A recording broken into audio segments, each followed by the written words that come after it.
Well, welcome to Inside CDPH, an inside look at many of the different programs and offices here at the California Department of Public Health. And with me today, sitting in the chair next to me, is the Executive Administrator of a very long acronym, CCLHO. Jake Hanson, thanks so much for being with us today. Thanks for having me. So what exactly is CCLHO? Fantastic question. I get that a lot. It is and stands for California Conference of Local Health Officers. Yes. And what exactly do you do? What do I do? So just a little bit of history about CCLHO. So the program, the organization has been in statute since 1947. So the organization has been around for a very long time. What do I do? Essentially, what I do is act as a liaison between our local public health officers and CDPH. So that's a lot of people. That's a lot of people. You're not just talking about one or two. You've got, what, 60? There are 61. 61. Great question. Health officers within the state. So we've got our 58 counties and our 3 city jurisdictions. However, just to clarify, we do have our first bi-county health officer, which Dr. Fong Lu serves both Yuba and Sutter County. Oh, interesting. Yep. So since 1947, why did it start? What was the whole purpose of CCLHO? Now you put me to the test on this one. That's a great question. I think what it was is making sure that we had representation.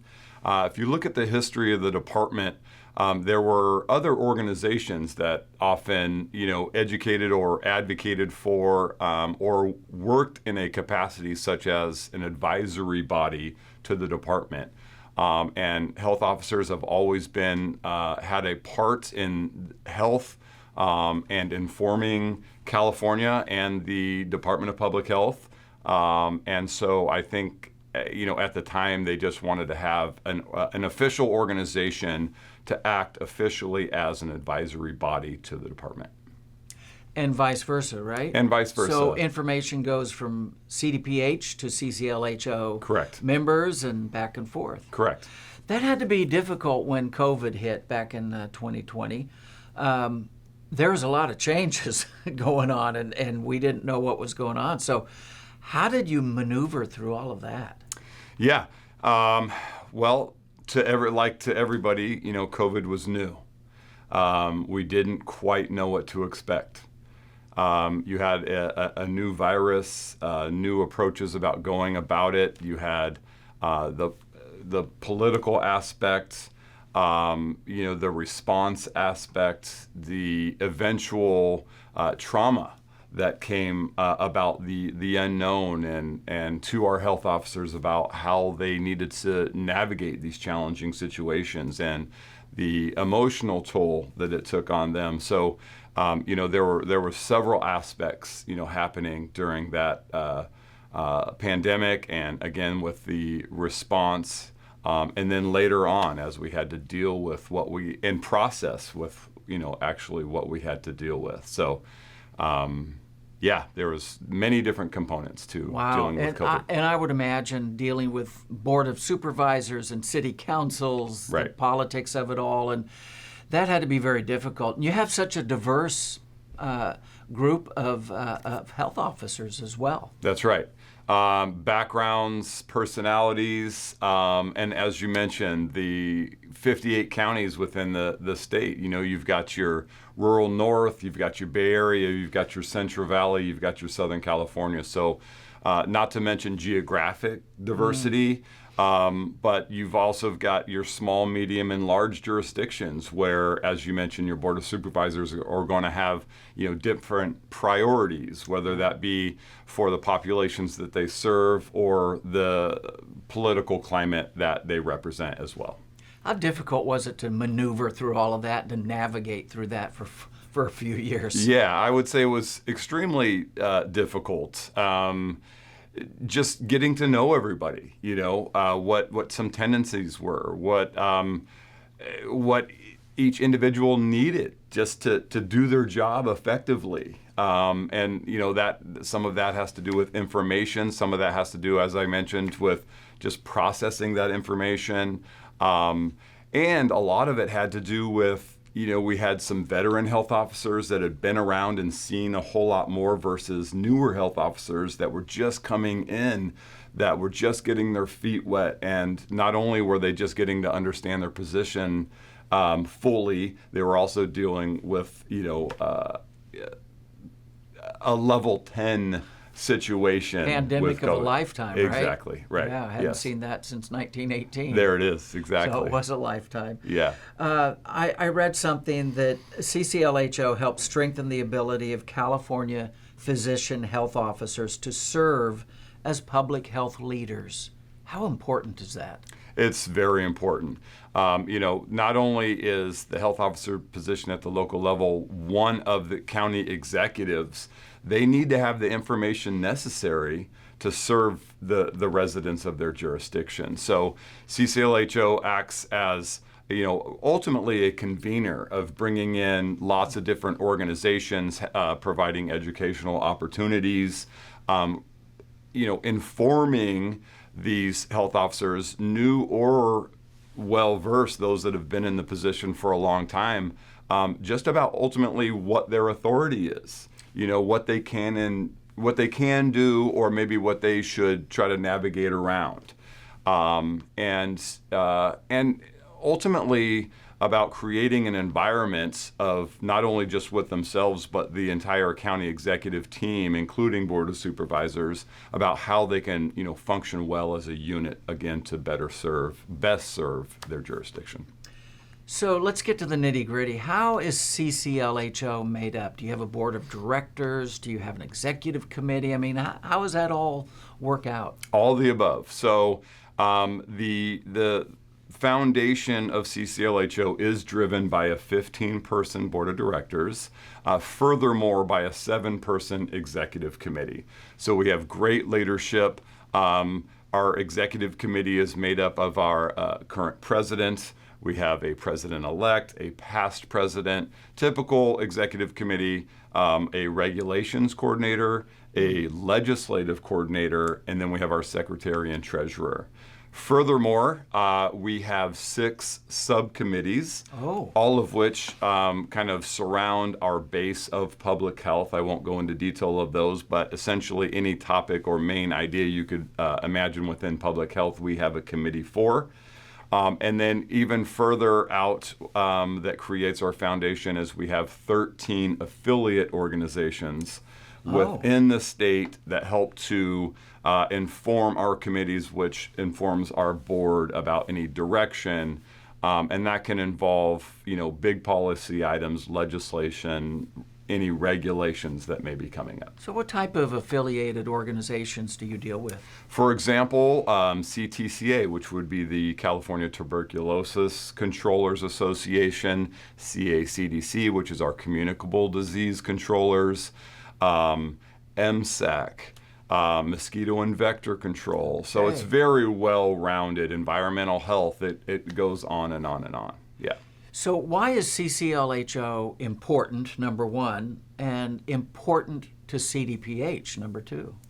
Because we allow a pathway for full public health representation from the ground level up. So we work in coordination with all of the organizations that I just mentioned, and we've got a real nice, thorough process to hear about these situations or areas of interest to fully vet before we bring potentially to CDPH in an advisory capacity. So the foundation of CCLHO is well equipped, again, to really bring sound information to the department. Do you guys meet once a year? Do you meet once a quarter? How often do you all meet? Great question. So our committees meet a little bit different, anywhere from 2 to 6 times per year. All of our committees act and operate independently, so they are very unique to themselves.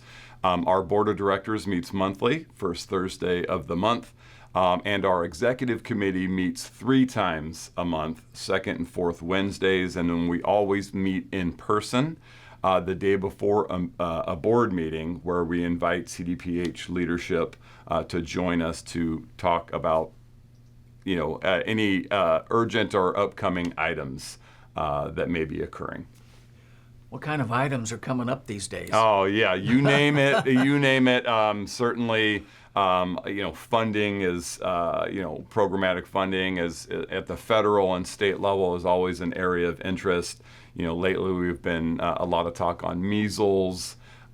So the world of public health is always evolving. So you never know on any given week, let alone month, what we might be discussing. What is something people might find surprising to know about CCLHO? I would say that it's really the diversity of backgrounds for each of the health officers. We've got a great group, as I mentioned. We've got 60 health officers that make up CCLHO. So I would say it's their backgrounds. We've got medical toxicologists, we've got pediatricians, we've got OBGYNs, we have preventative medicine, we've got family practitioners. So I would say it's really ultimately their background that makes CCLHO very unique, but well equipped to deal with and inform those, the department and others about any potential items. Over how many years have you been the executive administrator? I've been in this position 8 years, a little over 8 years, yeah. Oh my goodness, you started out almost with COVID. That's right, yes. Wow, just got your feet wet and then here comes COVID. Exactly, that's right. So what's been a highlight of the work that you've been able to do for these past few years? Yeah, before my work at the state level, I ran a pretty successful community-based organization that allowed me to really work with the community. Coming to the state, there was, I would say, a little bit of disconnect. It's working with the state is very big picture. And coming into this position has allowed me to create and establish more of that local connectivity, working with local public health officers. So I would say that's a real highlight for me. And working predominantly, CCLHO is located within the director's office, but I'm working more with locals than I am with state personnel. What do you find some of your biggest challenges? That's a good question. I think instead of some of the biggest challenges, I think some of the biggest challenges that we've overcome over the past couple of years is establishing more effective communication lines between the state and locals. That's been a real highlight over the past several years, and COVID really exposed that about how the state was communicating with locals, or messaging with locals, and at the same time allowing locals to inform the department about what they thought was going to be most effective. So communication lines used to be a challenge, and I think we've made substantial headway in the effectiveness and efficiency of communication lines. Perfect. One final and very quick question. What's one thing you want our audience to take away from our conversation here today? That CDPH offers, unique, fun, engaging, I want to emphasize again, unique positions. CCLHO is a uniquely positioned opportunity within the department that, again, represents or can represent executives at the local level to help inform the work at CDPH, and likewise, the work at CDPH can then inform the work at the local level. Wow. Well, thank you for your hard work at CCLHO and keeping us all together throughout the state, 61 local health jurisdictions, and keeping us informed here at CDPH. Thank you so much, Jake Hanson. Well, you've been with Jake Hanson here for the Executive Administrator of CCLHO. Thank you for joining us here on Inside CDPH. If you have any comments or questions, just write to us at commsinternal@cdph.ca.gov, and we will see you next time. Awesome. That went by so fast. Thanks, Michael. Yeah, that was great.